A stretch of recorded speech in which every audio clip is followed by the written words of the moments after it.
예, 여러분 반갑습니다. 오늘은 제가 저희 에마입니다. 에마. 전기 자동차에 관해서 설명을 드리겠습니다. 제가 지금까지 이제 4년 차네요. 4년 차 타보고 느낀 경험담이면서 동시에 경제성 분석을 해봤습니다. 그래서 많은 분들이 주위에서 이렇고 저렇고 말씀들을 하시는데 실제 타본 사람이 제일 잘 압니다. 그죠? 그래서 장단점까지도 한번 설명을 드려보도록.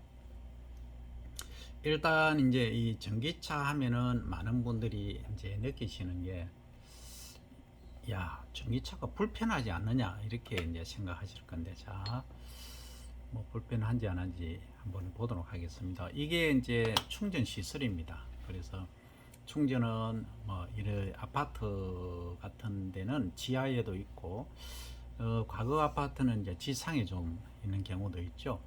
그리고 이것은 오늘 아침에 제가 발견한 건데, 뭐 충전소가 조금 부족하다면 아파트에 요청하면 바로 이렇게 이제 설치를 해 주십니다. 그래서 일반 이제 가정에서 뭐 시골집 민간 주택 같은 경우에는 또 180만 원 정도 주면은 이런 식으로 간이용으로 이 기계를 도입을 해서 세팅을 해 줍니다. 그래서 이제 지금은 충전소가 아주 보편화되어 있고 많이 이제 설치되어 있습니다. 공공기관에는 다 있다 이렇게 보시면 되겠습니다. 그래서 이게 이제 제 전기차인데 코나입니다. 코나인데 제가 한 13만 킬로 지금 운행을 했습니다. 13만 2천 킬로, 13만 6,829 킬로네. 그래서 오늘 아침에 이제 제가 어제 저녁에 충전을 10시경 충전을 시켜놓고 아침에 보니까 480 정도 되는데 조금 운행하고 찍은 겁니다. 그래서 이 11월 또는 12월 대기 추울 때는 이 마일리지가 낮게 나옵니다. 450까지도 나오는데 겨울에는. 그리고 여름이나 이때 온도가 따뜻할 때는 580까지 나옵니다. 한 120km의 편차가 있죠. 그리고 이제 히팅을 하면 조금 마일리지가 운행 길이가 줄어듭니다. 이 점 인지를 하시기 바라고. 여기 보시면 평균 연비라는 게 있습니다. 평균 연비가 6.8km입니다. 그런데 요것은 이제 장점이 뭐냐 하면, 이걸 한번 브레이크를 우리가 밟으면 통상적으로 이 브레이크는 그냥 일반 가솔린 그 내연기관 가솔린 차라든지 경유차 같은 경우에는 이 배터리가 충전이 되는데, 이것은 이 배터리가 그 배터리니까 그냥 이 마일리지가 소모가 안 됩니다. 시내 주행을 하시면서 브레이크를 밟는다 하시면 전부 그 에너지로 모아진다는 거죠. 그런 게 큰 장점입니다. 그리고 이제 여기 보시면 아침에 제가 했는데 어제 밤에 했네요. 22시 5분에 했고 아침에 이제 나오면서 이래 해보니까 요게 50 약 8kW인데 16,000원 정도가 들었습니다. 그래서 이것은 카드로 세팅을 해 놓으면 이제 됩니다. 그래서 이 경제성을 제가 이제 분석을 한번 해봤습니다. 해보니까 전기차 최근 가격입니다. 과거에는 여기 4,000원, 400만 원이었는데 한 500만 원 올랐죠. 그러니까 벌써 4년 전에 하고 지금 하면 다르죠. 가솔린도 이제 코나가 지금 2,100만 원 정도 하지 않습니까? 그러면 이게 이제 지역마다 이게 정부 지원금 그리고 지자체 지원금이 조금 다르긴 합니다.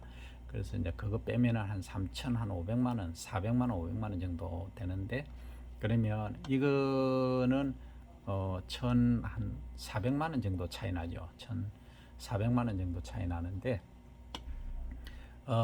제가 계산을 킬로와트당 이제 280원으로 합니다. 과거에는 이게 쌌습니다. 그 지원이 많을 때는 150원 정도 했었거든요.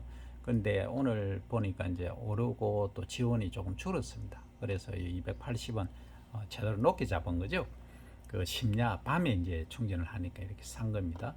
그러면 1kW 아까 6.8kW였는데 7kW 잡고 연간 25,000km를 운행한다고 가정했을 때 이 소비량은 전력은 3,570kW가 되고, 여기 이제 금액으로 하면 약 100만 원입니다. 1년에 25,000km 운행하면 100만 원 전기세 든다. 이렇게 완속 충전했을 때 얘기입니다. 가솔린 차는 이 금액이 뭐 천차만별입니다. 1,200원 할 때도 2,000원 가까이 할 때도 다양하기 때문에 지금은 1,700원 기준으로 해서 주행 거리는 이게 이제 13.6인데 그 회사에서 얘기하는 건데 이것은 뭐 참고로 해주시면 되겠습니다. 그 운전 습관에 따라서 다르고 또 계절에 따라 이것도 다르기 때문에 공이 이렇게 비교하시면 됩니다. 약 2배 정도 되네요. 이 가솔린은 이렇게 25,000km 운행을 한다고 가정하면은 연간 1,838리터를 소비를 하게 됩니다. 그러면 이제 25,000km 기준으로 해서 10년간 제가 데이터를 뽑아보니까 지금까지 제가 그 13만 6천이니까 엄청나게 많이 탔지 않습니까? 그러면 보통 분들 하니까 5년, 6년치 정도 탄 거죠. 그러니까 지금까지 600만 원 정도 소비가 됐다. 과거에는 더 쌌으니까 한 400만 원 밖에 소비가 안 된 거죠. 그러니까 가솔린 차를 보면은 이렇게 1,800만 원이니까 벌써 1,200만 원이 세이브가 됩니다. 그리고 10년 하면 2,100만 원이죠. 아까 차 가격에서 1,400만 원 정도 차이가 나니까 엄청난 차이지 않습니까? 그래서 이제 이걸로 끝나느냐, 그게 아니란 겁니다. 또 장점이 있습니다. 이게 내연기관은 엔진이 들어가서 그 여러 가지 기능을 하다 보니까 엔진 오일도 주기적으로 뭐라 그러죠? 교환을 해줘야 되고, 그 다음에 뭐 여러 가지 부품들이 많이 있습니다. 이런 것들이 자주 이제 고장이 또 나기도 합니다. 그래서 이런 부분들을 감안하면은 아마 전기차하고 그 내연기관차하고의 그 유지비 있지 않습니까? 유지비가 아무리 못 들어도 타이어나 이런 거 공통성으로 드는 거 외에 제가 보니까 거의 한 100만 원 정도 추가로 들거든요. 그러니까 오른쪽으로 갈수록 연수가 오래되면 될수록 더 또 많이 들 수가 있습니다. 그렇게 얘기하면 10년간이면 1년에 100만 원이니까 그것도 1,000만 원입니다. 그래서 경제성이 아주 뛰어나다 하는 거죠. 그게 이제 이 전기차의 장점이 되겠습니다. 그러면 이제 이어서 또 장단점을 비교를 해 보도록 하겠습니다.